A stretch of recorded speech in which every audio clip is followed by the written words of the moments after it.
بسم اللہ الرحمن الرحیم۔ السلام علیکم ناظرین۔ جنت کے معنی۔ جنت کو جنت کیوں کہتے ہیں؟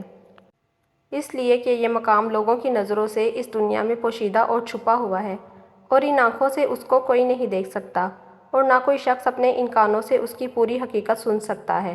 اور اللہ تعالیٰ نے وہاں کی راحتیں اور ہر قسم کی آسائشیں اور انعامات مخلوق کی نظروں سے چھپا رکھے ہیں۔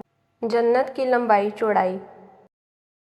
جنت کی عرض کے متعلق قرآن کا فیصلہ ہے کہ اس کی چوڑائی زمین اور آسمان کے برابر ہے، اور اس کی لمبائی کا مسلم شریف کی حدیث سے اتنا پتہ چلتا ہے کہ ادنیٰ درجہ کے جنتی کو جنت میں جو رقبہ دیا جائے گا وہ تمام دنیا کے رقبے سے 10 گنا زیادہ ہوگا۔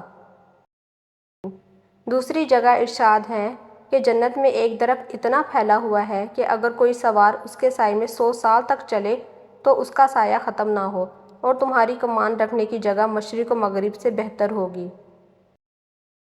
اور ایک اللہ سے ڈرنے والے کو 2 باغ اتنے بڑے بڑے ملیں گے کہ جن کی لمبائی اور چوڑائی اتنی ہوگی کہ اگر اس کے پورے حصے میں گھومنا چاہیں تو 100 برس میں ختم ہو۔ ہر مومن کے لیے جنت میں ایک موتی کا بنا ہوا خیمہ ہوگا جس کی لمبائی 60 میل کی ہوگی، اور اس خیمے کے ایک ایک کونے میں اس کی بیویاں اس طرح قیام کریں گی کہ ایک اور دوسری نہ دیکھ سکے۔ جنت کے ایک دروازے کی 2 چوکھٹوں کے درمیان اتنی چوڑائی ہوگی کہ کوئی شخص اس کے عرض میں چلے تو پورے 40 سال میں اس کی چوڑائی ختم ہو۔ جنت میں 100 منزلیں ہیں۔ ہر 2 منزلوں کے درمیان اتنا فاصلہ ہے جتنا کہ آسمان اور زمین کے درمیان، یعنی 500 برس کا فاصلہ ہے۔ اور پھر 2 سب سے اوپر کے درجے کا نام ہے، اور اسی سے جنت کی 4 نہریں نکلتی ہیں۔ اور جنت الفردوس کے اوپر عرش الہی ہے۔ جب تم اللہ سے مانگو تو جنت الفردوس کو مانگو۔ جنت والے اپنے اوپر والوں کی بلندی کے باعث اس طرح دیکھیں گے جیسے تم اس چمکدار ستارے کو دیکھتے ہو جو باقی رہا ہو آسمان کے مشرقی یا مغربی حصے میں۔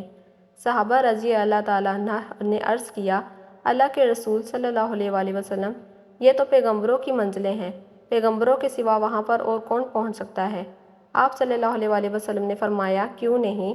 قسم ہے اس ذات کی جس کے قبضۂ قدرت میں میری جان ہے، وہ لوگ وہاں پر ضرور پہنچیں گے جو ایمان لائے اللہ کے ساتھ اور تصدیق کی اس کے رسولوں کی۔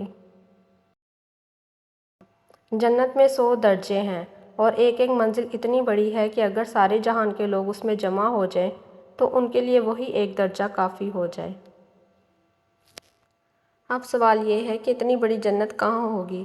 اس کا جواب ہے 7ویں آسمان کے اوپر عرش الہی کے نیچے، اور عرش الہی جنت کی اس طرح چھت ہوگا جس طرح آسمان زمین کی چھت بنا ہوا ہے۔ اس وقت یہ آسمان ہوگا یا نہیں؟ جواب نہیں، بلکہ آسمان کھول دیا جائے گا اور اس میں سے ہی جنت میں جانے والے راستے پیدا کر دیے جائیں گے۔ جب یہ سورج بے نور کر دیا جائے گا اور اس میں کوئی روشنی نہ ہوگی تو جنت میں اندھیرا رہے گا یا کوئی روشنی بھی ہوگی؟ ہاں، وہاں پر عرش الہی سے خاص قسم کا نور پہنچایا جائے گا، اور جب رات کا وقت ہوگا اور پردے ڈال دیے جائیں گے جس سے جنتی لوگ سمجھ جائیں گے کہ آرام کا وقت آ گیا ہے، اور صبح ہوتے ہی پردے ہٹا لیے جائیں گے جس سے جنتی لوگ یہ سمجھیں گے کہ اب صبح ہو گئی، اور سیر و تفریح کے لیے اپنی اپنی آرام گاہ کو نکل آئیں گے اور خوب سیر و تفریح کریں گے۔